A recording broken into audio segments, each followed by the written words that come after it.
Vamos lá então, 1 João capítulo 2. Nós vamos ler hoje do verso 11 até o verso 14. Desculpa, do verso 12 até o verso 14. Todos acharam? Filhinhos, eu lhes escrevo porque os seus pecados foram perdoados, graças ao nome de Jesus. Pais, eu lhes escrevo porque vocês conhecem aquele que é desde o princípio. Jovens, eu lhes escrevo porque venceram o maligno. Filhinhos, eu lhes escrevi porque vocês conhecem o Pai. Pais, eu lhes escrevi porque vocês conhecem aquele que é desde o princípio. Jovens, eu lhes escrevi porque vocês são fortes e em vocês a palavra de Deus permanece e vocês venceram o maligno. Amém. Vamos orar mais uma vez. Senhor, nós te bendizemos pela tua palavra nessa noite e pedimos que o Senhor nos dê sabedoria. A tua palavra diz que quem quer sabedoria, peça ao Senhor. Nessa noite pedimos sabedoria e discernimento espiritual. Também rogamos ao Senhor um coração atento à tua palavra nesta hora, para que o nome do Senhor seja glorificado em nós e por meio de nós. Oramos, Senhor, em nome de Jesus. Tentei fazer aqui um quadro para ajudar a gente a entender o texto que nós falamos. Ali tem 4 colunas. A primeira coluna refere-se ao verbo presente e passado. João escreve no primeiro momento no presente, dizendo: eu vos escrevo. No segundo momento ele escreve no passado, dizendo: eu vos escrevi.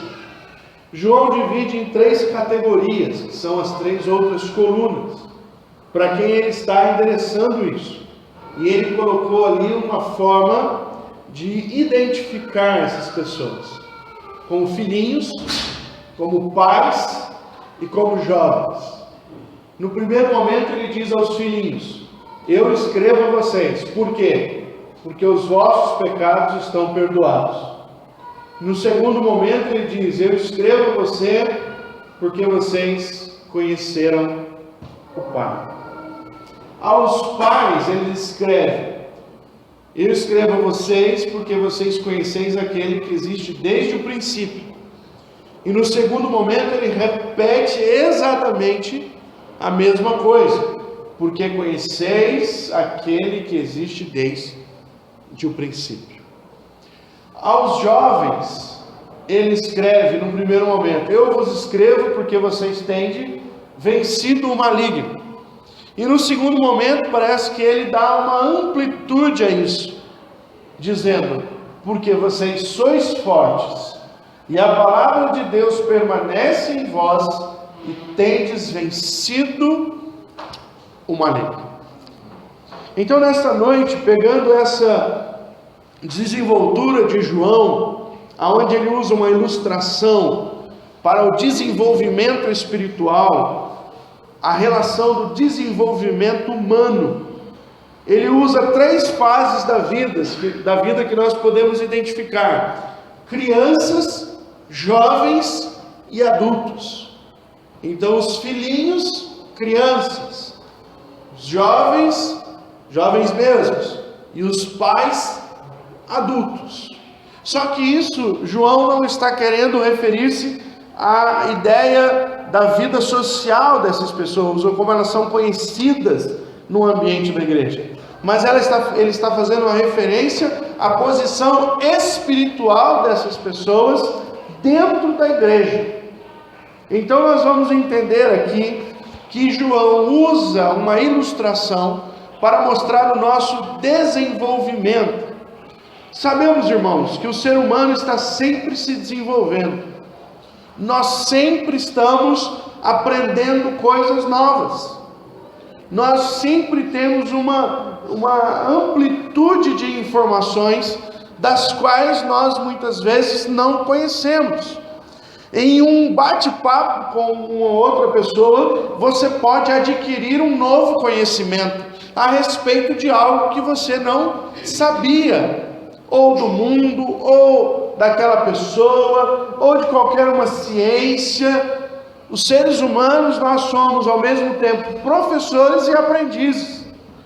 Se você sentar com uma pessoa que é muito boa em algum assunto e você conversar com ela sobre aquele assunto, muito provavelmente você vai aprender com ela sobre aquilo, porque você não entende ainda o que ela já entende a respeito daquilo.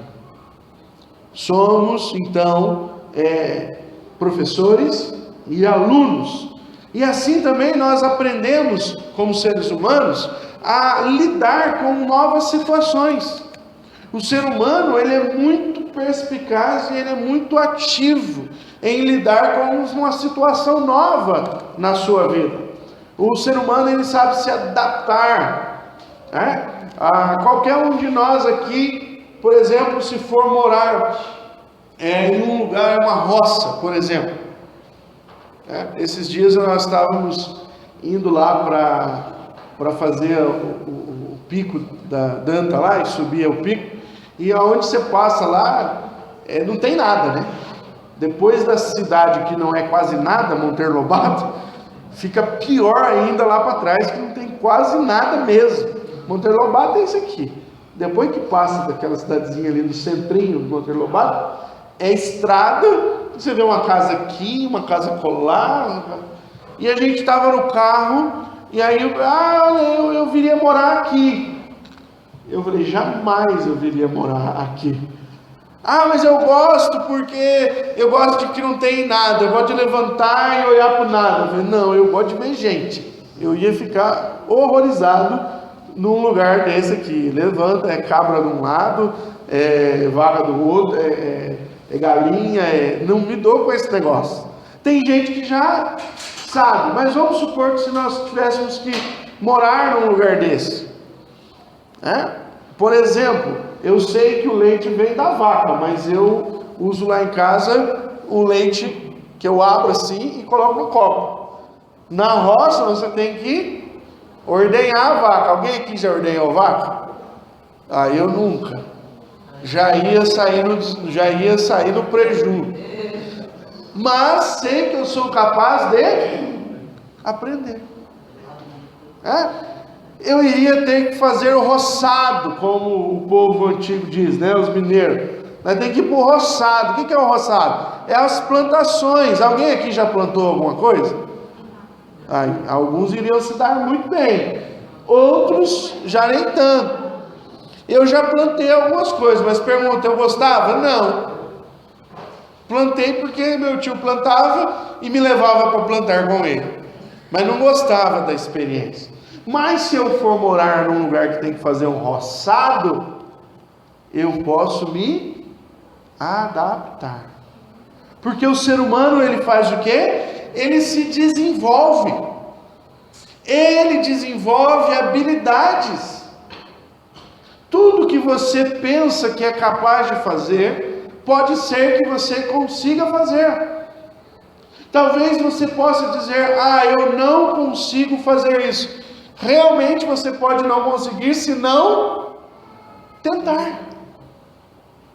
A maioria de nós não consegue alguma coisa pelo medo e pelo simples fato de dizer, eu não quero tentar. Eu não quero aprender. Eu não quero lidar com isso. Esses dias a gente estava conversando lá em família e eu estava mostrando para a Samara alguns esportes, né? E aí tinha lá um esporte lá que estava passando a reportagem do pessoal de paraglide, né? Eu falei, olha lá, Samara, que legal. O pessoal vai ali, sai correndo e pula e voa naquele negócio. Aí ela falou assim, papai, o senhor já fez isso? Eu falei, não. E nem quero. Mas se eu tentar com um instrutor, eu sou capaz de fazer. nós nunca podemos dizer que nós não fazemos isso ou não fazemos aquilo por simplesmente, eu não vou conseguir, se você não, pelo menos tentar, né? Então a criança, o ser humano se desenvolve, e aqui nós vemos a ideia do quê? A criança, ela se desenvolve e torna-se um jovem. O jovem se desenvolve e torna-se um adulto. Assim também na vida espiritual. Nós nascemos na fé e somos então filhinhos, crianças espirituais. Nós nos desenvolvemos na fé, progredimos, caminhamos, seguimos em frente e então nos tornamos jovens na fé. E por fim, podemos nos tornar então adultos na fé, que aí é especificado pela palavra Pai. Eu queria ver com vocês nessa noite um pouquinho de cada característica que João quer nos ensinar a respeito disso. Primeiro, a respeito de filhinhos, que ele fala no verso 12 e no verso 14 na parte A. No verso 12 ele começa: filhinhos, eu vos escrevo porque os seus pecados foram perdoados. E depois no versículo 14 ele diz: filhinhos, eu lhes escrevi porque vocês conhecem o Pai. João enfatiza então aqui duas coisas que nós vamos perceber quando ele fala dos filhinhos. O primeiro é o novo nascimento. A ênfase que João dá, ele diz: filhinhos, eu vos escrevo porque os vossos pecados estão perdoados por causa de Jesus Cristo. João enfatiza o novo nascimento porque é com certeza a experiência mais marcante dessa faixa etária. É o momento em que nasceram, é o momento em que eles agora têm uma nova vida. É o momento em que eles estão agora com os seus olhos desvendados. Nós chegamos a um novo mundo, irmãos. Quando nós nos convertemos a Cristo, nós passamos a ver as coisas totalmente diferentes do que vimos. É um despertar. É como se nós morássemos até então em um outro mundo. E agora, com o nascimento em Cristo, nós passamos para um mundo novo. Nascemos. É assim que o apóstolo Paulo diz: as coisas velhas ficaram para trás, eis que tudo se fez novo. Sua mente é nova, sua visão é nova, suas expectativas são novas, seus sonhos são novos. Mudam por causa do novo nascimento. João então os adverte que eles serão salvos, ou que eles não foram salvos, melhor dizendo, dos seus pecados, por causa da sua justiça própria, nem muito menos por causa do conhecimento que adquiriram, porque os gnósticos ensinavam isso. Como é que você pode ser salvo de si mesmo? Você adquire conhecimento, e o conhecimento vai salvar você. Então muitos, por causa disso, entendiam que a salvação vem por causa do acréscimo do conhecimento das coisas espirituais. E aí não é uma salvação que aponta para Cristo, mas é uma salvação que aponta para mim mesmo.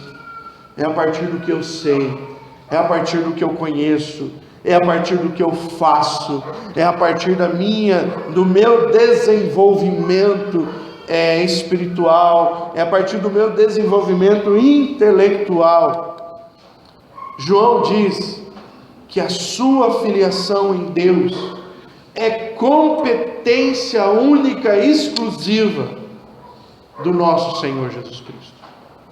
Por isso ele vai ser claro ao dizer: os vossos pecados estão perdoados por causa do nome de Jesus. A ênfase recai sobre o nome de Jesus. E ao olhar para isso, irmãos, isso nos remete à pregação dos apóstolos ali em Atos, no começo da igreja. Abra comigo Atos capítulo 4. Quando Pedro e João vão perante o Sinédrio para falar a respeito da sua pregação, aonde 3.000 pessoas se converteram ao Senhor, e eles foram defender isso diante do Sinédrio, no versículo 12 ele deixa claro, quando ele diz: não há salvação em nenhum outro, pois debaixo do céu não há nenhum outro nome dado aos homens, pelo qual devamos ser salvos. É o nome de Cristo que traz a nós a salvação, a confiança no sacrifício de Jesus, nos garante a filiação com Deus. Não são os nossos atos, não é a nossa própria justiça, e não tem nada a ver com aquilo que nós conhecemos a respeito de Deus. Tem a ver com aquilo que nós cremos a respeito daquilo que é revelado. João capítulo 1, versículo 12, o apóstolo, escrevendo no seu evangelho, diz o seguinte: contudo, aos que receberam, aos que creram em seu nome, deu-lhes o direito de se tornarem filhos de Deus. O direito adquirido de filhinhos, o direito adquirido de nascer para uma nova vida, não é uma ação nossa, mas é uma ação do próprio Cristo. E nós só podemos então ser beneficiados pelo novo nascimento e nos tornarmos filhos de Deus quando nós cremos e entregamos de fato a nossa vida ao domínio do nome do nosso Senhor Jesus Cristo. João está querendo nos lembrar no segundo momento, quando ele diz: porque conheceis o Pai, que antes nós não conhecíamos. Jesus tem uma palavra muito dura quando ele encontra com os fariseus no capítulo 8 de João, e ele vai mais ou menos até o capítulo 10 refutando várias coisas, e ali uma das palavras de Jesus aos fariseus é: o vosso pai é o diabo. Agora, para os filhinhos, João está falando: vocês conheceram o Pai.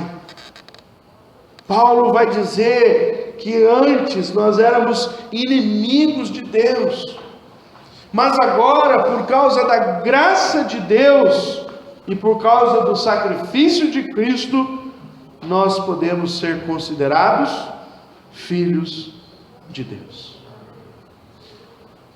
Essa outra ênfase aos filhinhos é o conhecimento então que agora eles têm de Deus, pois até então eles eram desconhecidos. Interessante você pensar nisso,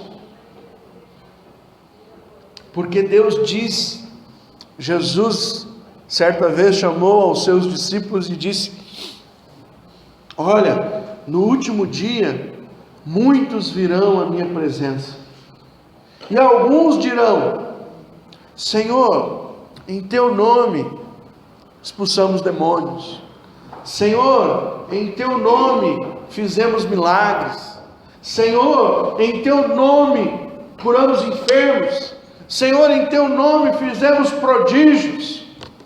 E o Senhor Jesus responderá: apartai-vos de mim, malditos. Por quê? Eu não os conheço. João está dizendo agora para nós que a primeira relação que nós temos no novo nascimento é que agora nós podemos conhecer a Deus. Paulo, escrevendo ao 1 Coríntios, diz que o Deus deste século cegou o entendimento dos incrédulos para que não vejam, ou seja, não conheçam.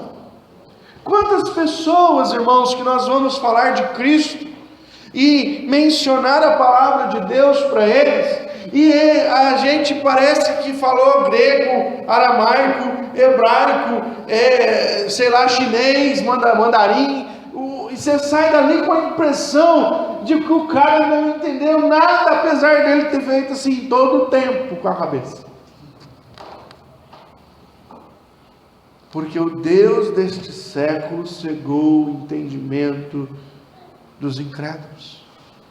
Mas Deus dá graça para que nós possamos perceber. E quando o homem consegue então perceber, e ele se entrega a Cristo, a primeira relação que ele tem com Deus é: porque vocês conheceram o Pai.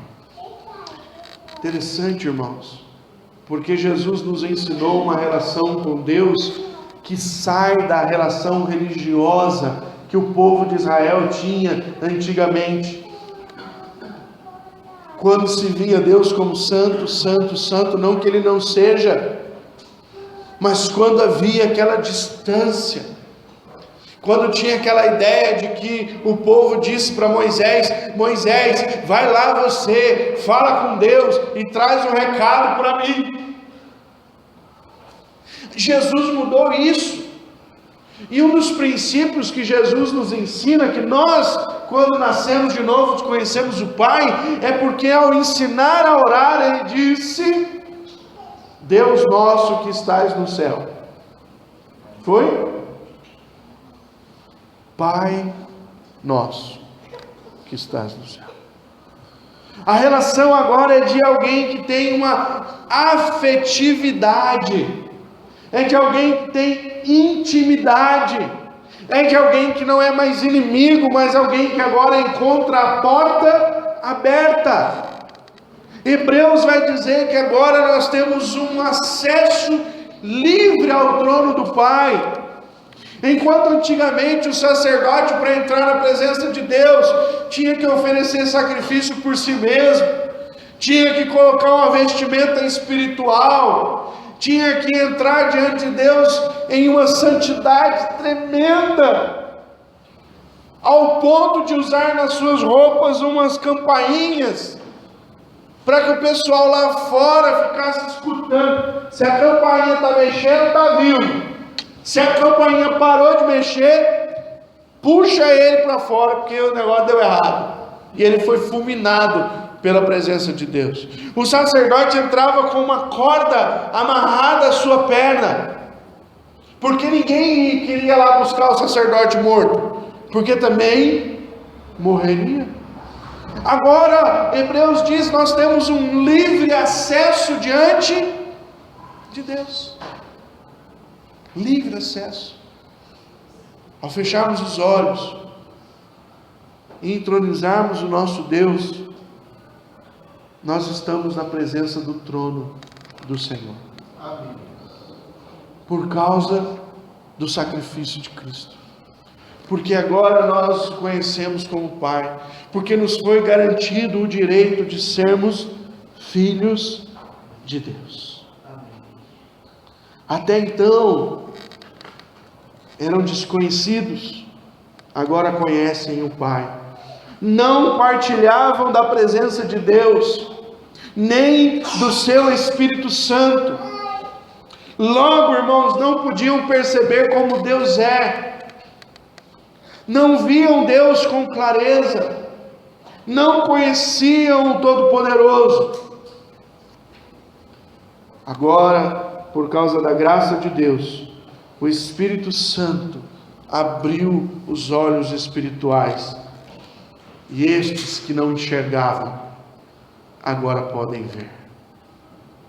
Os que não entendiam, agora podem entender. Os que não criam, agora podem confessar o nome do nosso Senhor Jesus Cristo. Só o Espírito de Deus tem essa condição. E agora, estes irmãos tinham recebido a Cristo e podiam perceber a manifestação de Deus em suas vidas. Eu queria fazer você pensar um pouco nesta noite e voltar ao momento em que você se converteu, a voltar ao momento em que você reconheceu Jesus Cristo como Senhor da sua vida, e a tentar lembrar, irmãos, como foi o dia seguinte, a semana seguinte, o mês seguinte. Parece que a gente está em outra dimensão, parece que a gente fica até meio tonto, sem saber discernir muito bem o que tem acontecido na nossa vida. Por que eu mudei tanto? Por que eu penso coisas que antes eu não pensava? Por que tenho desejos hoje que antes não tinha? Por que eu tenho anseio de acordar no domingo de manhã e ir para escola bíblica dominical? Irmãos, eu só acordava domingo de manhã quando tinha corrida da Fórmula 1 e o Senna ia correr. Mas quando eu conhecia Cristo, eu tinha um anseio de aprender a sua palavra. E eu acordava mais alegre para ir à escola bíblica dominical do que para assistir a corrida de Fórmula 1. Por que isso? Porque antes eu não conhecia. Mas por um momento e pelo despertar do Espírito Santo, eu tenho agora uma intimidade com Deus que não tinha. Isso acontece na vida de todos aqueles que confessam e conhecem o nosso Senhor Jesus Cristo.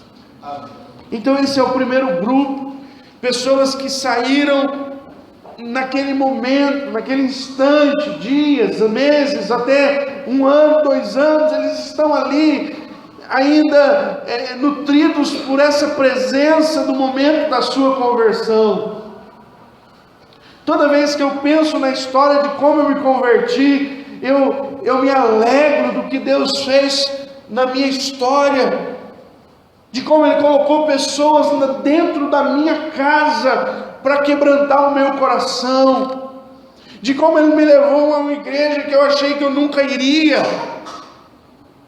E ao olhar todo esse trabalhar de Deus, eu me espanto ao perceber que Deus estava interessado em salvar a minha vida. Amém. E nós não podemos nos esquecer da ternura que houve no primeiro encontro que tivemos com Deus, no momento em que o Senhor nos achou e quebrou os nossos corações. Não se esqueça disso, irmãos, jamais. Segundo ponto, ele vai falar para nós dos pais, os adultos. Aos pais, João enfatiza o conhecimento de Deus, mas não esse conhecimento que nós vemos aqui dos filhos. Porque esse conhecimento que nós temos aqui no primeiro momento, ele é cheio de afeto, ele é cheio de ternura, ele é cheio de graça, mas ele é raso. A gente não sabe absolutamente nada de Deus. É igual um filho que descobre aos 18 anos que tem um pai. E ao conhecer o seu pai, ele não sabe absolutamente nada do seu pai. Ele não sabe do que seu pai gosta, ele não sabe onde seu pai mora, ele não sabe o carro que seu pai dirige, ele não sabe o gosto nem para dar uma camisa para o pai, ele não sabe se o pai gosta de uma camisa polo, se o pai gosta de regata, ele não sabe absolutamente de nada, mas ele está embebecido de ternura, porque ele sabe que tem um pai. Esse é o conhecimento, é raso. Agora, dos pais, João está falando de um outro conhecimento. Dos pais é de alguém que já andou com ele.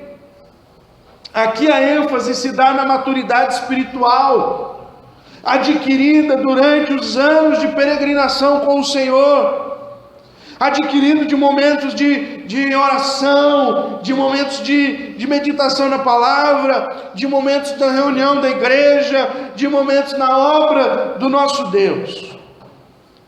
Esse já não tem em mente o momento da salvação como um ponto único do agir de Deus em suas vidas. Aqui os filhinhos, eles estão arraigados àquele momento da salvação. Que maravilha! Olha como Deus me quebrantou, como Deus me salvou. Os pais, eles já estão distantes desse momento. E eles percebem que Deus não agiu só lá, mas que lá foi só o princípio da ação de Deus nas suas vidas. Amém. Eles já têm outras experiências de vida com o Senhor. Eles já percebem melhor os desígnios de Deus. Irmãos, você que já está caminhando com o Senhor há algum tempo na igreja, pense, talvez numa mão. Você consegue encontrar 5 pontos aqui da ação de Deus na sua vida direta, que você falou, uau, olha o que Deus fez.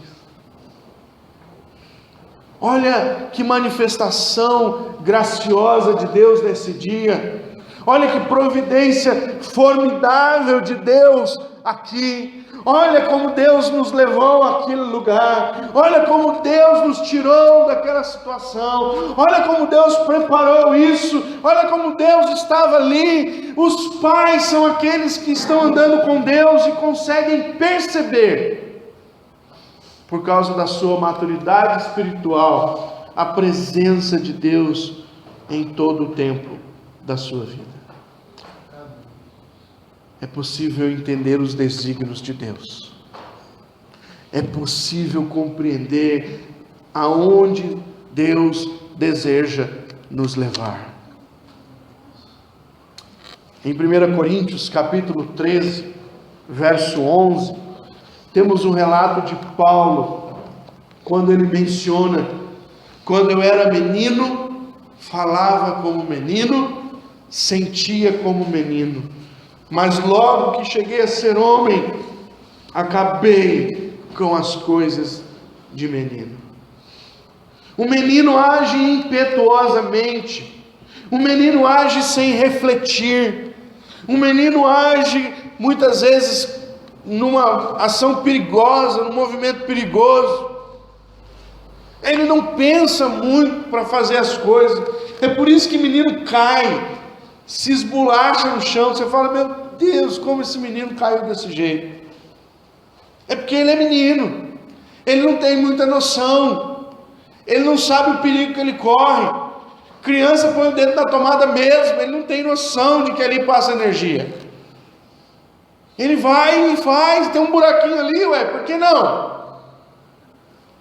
A relação do menino com Deus é assim muitas vezes. A criança, ela erra ao pensar que Deus acha tal coisa, quando Deus não acha. Ela tem visões distorcidas do mundo espiritual, porque não conhece Deus em profundidade. Mas os pais não. Eles são profundos no seu relacionamento. A maneira de ver as coisas muda. A percepção espiritual está mais aguçada. Ele entende mais daquilo que deve e não deve. A sabedoria que falta à criança, agora no pai, ela é uma companheira. O discernimento é mais palpável. Os ensinamentos são mais intensos. Paulo diz aos Coríntios certa vez: olha, Coríntios, eu queria falar com vocês coisas mais substanciais. Eu queria dar para vocês carne para vocês comerem, mas infelizmente eu tenho que dar novamente para vocês leite. O que Paulo estava dizendo à igreja de Corinto é: vocês já eram para ser pais, mas vocês ainda são crianças na fé. Os pais têm condição de se nutrir mais de Deus, ou seja, o relacionamento tornou-se ainda mais profundo. O próprio João, irmãos, é uma expressão, um exemplo dessa mudança. Quando menino ainda, andando com o Senhor Jesus Cristo, logo que ele foi chamado, em um momento em que eles estavam ali pregando o Evangelho, e uma cidadezinha, um povoado não quis ouvir a mensagem do Mestre, João e Tiago, seu irmão, deram uma ideia para o Senhor: Senhor, queres que oremos para fazer cair fogo do céu sobre este povo aqui? Jesus olhou para eles e disse: vocês não sabem de que espírito sois. Vocês são crianças, vocês estão sendo imaturos, vocês não estão sabendo lidar com essa situação da negação, vocês não estão entendendo o propósito de Deus. E muitas vezes nós vamos ouvir o não do mundo, mas não é essa a nossa missão. Jesus não veio para julgar o mundo, mas para salvá-lo. Deus não quer jogar raio na cabeça de ninguém ainda. Deus ainda está chamando os homens ao arrependimento. O próprio João muda, e agora na sua carta, é uma carta cheia de ternura, cheia de misericórdia, cheia de amor, cheia de zelo por aqueles que tinham ouvido o Evangelho do Senhor. Os pais são pessoas que têm andado com Deus e têm se tornado ainda mais sábios e cheios da ternura e da presença do Senhor. E por último, nós temos o terceiro grupo, que são os jovens. E aos jovens, está ali no verso 13, parte B, e 14, parte C, onde João vai dar a mesma ênfase, a vitória sobre o maligno. Mas enquanto no versículo 13b, ele diz simplesmente: jovens, eu vos escrevo porque tendes vencido o maligno. Na parte C do verso 14, ele expande isso. E ele diz: eu vos escrevi porque, olha a ênfase, o parênteses que existe entre tendes vencido o maligno e o porquê.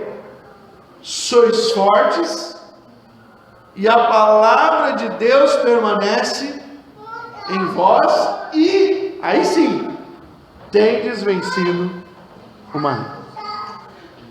Aos jovens, João enfatiza a luta espiritual. Irmãos, a ênfase se dá por causa da força que o jovem dispõe, e também porque é a fase de maior luta contra as tentações do mundo. A idade do jovem é a idade mais problemática em servir ao Senhor, porque as tentações e distrações deste mundo são fartas. Ao homem maduro, as distrações deste mundo já são mais amenas. Aos filhinhos, as distrações são quase nenhuma. Mas ao jovem, as tentações são muitas. Os jovens são tentados a desistir de caminhar com Deus por causa da tentação sexual. Nós falamos muito isso hoje na escola bíblica dominical, falando sobre a sexualidade e o solteiro. Quantos jovens, irmãos, não vêm mais à igreja porque sentiram o prazer e o desejo da carne que se deixaram levar pelos prazeres sexuais. Os jovens são tentados em colocar a sua ênfase em outras coisas e não em Deus. Dividem a sua vida facilmente, estudam demais. Eu não tenho tempo para Deus agora, porque eu preciso ser o melhor na escola. Eu não tenho tempo para Deus, porque eu tenho que me divertir. Eu não tenho tempo para Deus, porque eu preciso de alguma maneira me esforçar para basear a minha vida. Quando nós lemos as Escrituras, os profetas do Antigo Testamento, os missionários do Novo Testamento, homens usados por Deus, a sua maioria foram chamados por Deus na juventude. E é nessa fase da vida aonde a tentação e as forças espirituais querem corromper o jovem. É nessa fase da vida que o diabo quer matar os missionários. É nessa fase da vida que o Satanás quer trazer um banquete para os jovens se deliciarem com as coisas deste mundo e não desenvolverem a sua vida espiritual. Quantas e quantas vezes nós vemos na igreja crianças servindo ao Senhor? A gente fala, que belezinha, essas crianças amanhã vão ser a igreja de Jesus. Olha que lindo, está cantando lá na frente. Chega no junior, a gente fala, oh, que bonitinho, olha, tudo servindo a Jesus, cantando aqui na frente da igreja. Vai tudo ser a igreja do amanhã. E eles são empenhados, eles são motivados. Eu lembro de alguns adolescentes e juniores que vinham nessa igreja aqui, e eles vinham direto. Se brincar, chegava antes da gente aqui na igreja. E hoje eles não estão aqui. Porque quando chegou a fase da adolescência, o mundo trouxe o banquete. E eles se perderam. Eles aderiram ao banquete. Satanás furtou suas vidas. Satanás matou missionários, pastores, líderes, porque é isso que ele quer fazer. É assim que ele quer destruir a vida. Ele quer fazer com que os jovens atropelem a sua fase. Ele quer fazer com que o jovem seja interessado pelo sexo antes do momento. Ele quer fazer com que o jovem seja ansioso pelo seu futuro antes do momento. Porque ao encher o coração do jovem, Satanás não dá a ele a possibilidade de olhar para a direção de Deus e perceber, será que não é a mim que o Senhor está chamando para fazer a obra dele? Mas graças a Deus que João diz que os jovens podem ser fortes. E o jovem, irmão, não é forte só porque é jovem. Ele tem duas coisas que o faz forte. Está ali, no segundo momento. Primeiro, vocês são fortes, porque a palavra de Deus permanece em vós. Amém. Há duas coisas importantes na relação do ser humano, nesse momento da vida espiritual. O desejo pela santificação que o cristão deve nutrir encontra fortes opositores nessa fase da vida espiritual. E é nesse momento que o jovem precisa vencer o maligno. Ao lembrar isso, João está nos fortalecendo a mente para saber que a nossa relação com Deus não é só uma relação de afetividade. Conhecemos o Pai, conhecemos muito o Pai. É uma relação também, irmãos, de oposição às obras das trevas. É uma relação de batalha espiritual. É Efésios capítulo 6, a vossa luta não é contra a carne nem sangue, mas contra os principados, os poderes deste mundo tenebroso, as ações espirituais da maldade. É contra tudo isso. Por isso, resisti no dia mau e tomai toda a armadura de Deus. Amém. Amém. E para tomar a armadura de Deus, irmãos, nós precisamos nos empenhar na palavra e assumir a nossa relação com a palavra de Deus. Não há outro lugar para sermos fortalecidos, irmãos, senão na palavra. Salmo 119, versículo 9 ao 11.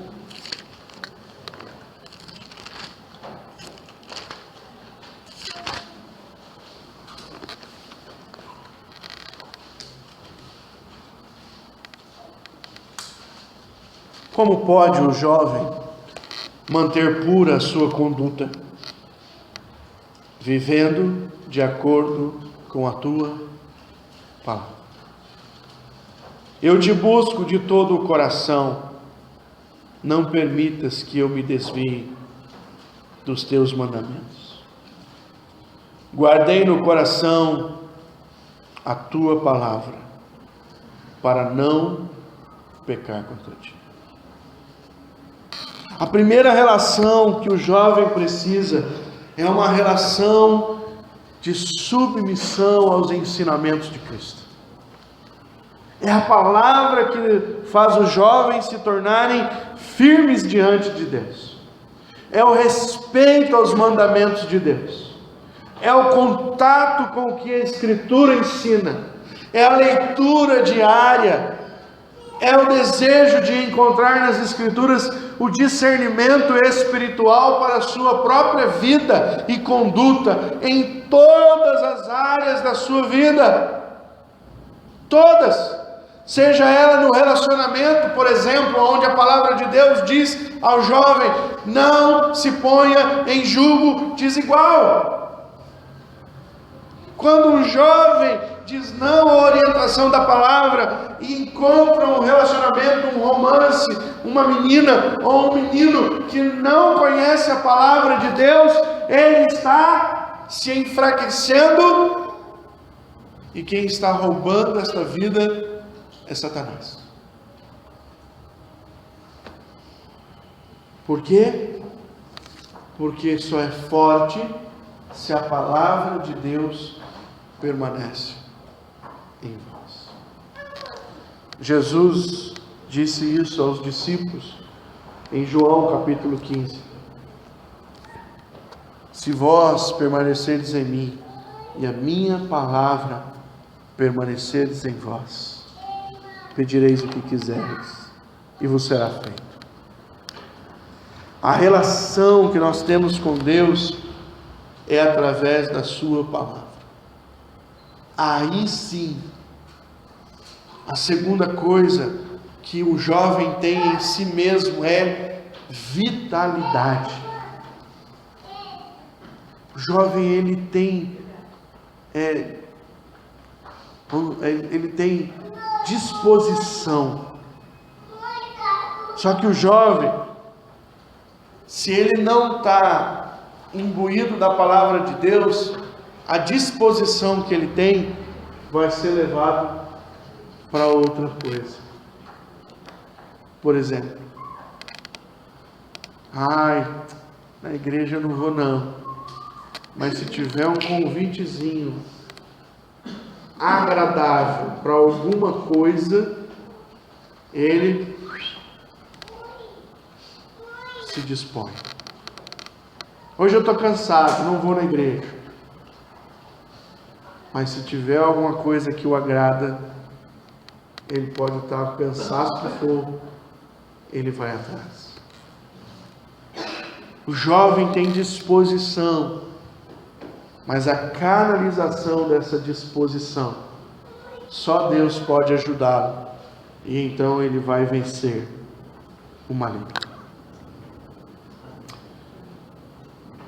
Jovens, têm vencido o maligno. Sim, se a palavra de Deus estiver guardada no seu coração. Só a palavra de Deus tem o poder para nos livrar do pecado que muitas e muitas vezes nos tentará para nos levar para longe de Jesus. Essa é a luta espiritual. E Deus quer nos lembrar através desse texto. Amém. Ao terminar essa meditação, veio ao meu coração o desejo de fazer uma oração a Deus. E eu queria compartilhar com vocês essa oração. Pedir ao Fernando, passa um slide ali para mim, meu irmão. A oração que me veio ao coração foi essa: Pai, dá-me a ternura de uma criança que consegue sentir a poderosa sensação do novo nascimento, para que não me esqueça jamais do teu grande amor por mim. Dá-me também a força do jovem, para que não esmoreça contra a oposição de Satanás e seu reino, e assim permaneça firme no teu caminho. E por fim, dá-me a profundidade dos pais, que pela sabedoria adquirida através da comunhão contigo, eu consiga ser instrumento de graça na vida de outros para a sua glória. Amém. Amém. Gostaria de compartilhar essa oração, terminando este sermão, para que fosse também a sua oração, se você assim o deseja. Amém. Porque é isso que o apóstolo João quer nos ensinar, quando ele divide as 3 fases que nós vamos ter na nossa vida espiritual. Não sei em qual delas você se encontra. Não sei se você ainda é uma criança espiritual e ainda está engateando e só conhece a Deus, mas muito pouco. Não sei se você é um jovem que tem sofrido com as tentações, com a luta espiritual que querem nutrir o teu coração e levar você para longe de Deus. Não sei se você já é um pai que já tem maturidade espiritual. Seja qual for a sua posição hoje, nós precisamos ter algumas coisas dos 3 na nossa vida. Nós precisamos sempre nos lembrar do dia maravilhoso em que o Senhor Jesus nos encontrou, quando rompeu todas as cadeias e nos livrou da morte eterna. Precisamos nos lembrar que a luta espiritual é verdadeira, não é uma mentira, e ela sempre está ao nosso redor. Pedro diz que o diabo, vosso adversário, ruge como um leão procurando a quem devorar. Somos alvos de Satanás. Ele quer minar as nossas vidas. E não podemos esquecer que o desejo de Deus é que todos nós nos tornemos adultos espiritualmente falando, maduros, que tenham um encontro com Deus em profundidade e possam atingir outras pessoas para a glória de Deus. Por isso que o termo que ele usa é pai, é aquele que reproduz o que ele é em outras pessoas, para que Deus seja glorificado. Amém. Vamos orar.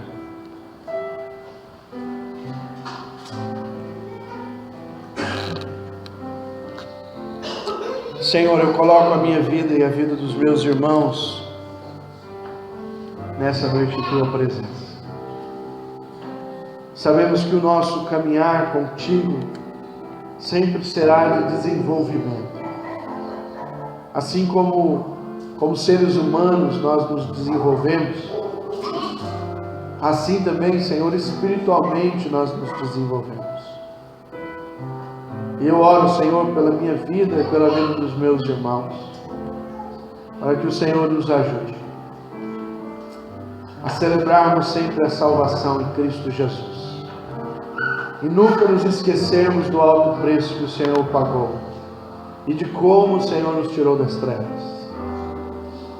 Abre os nossos olhos, Senhor, para entendermos a luta espiritual que nos envolve e tantas vezes quer nos levar para longe do Senhor.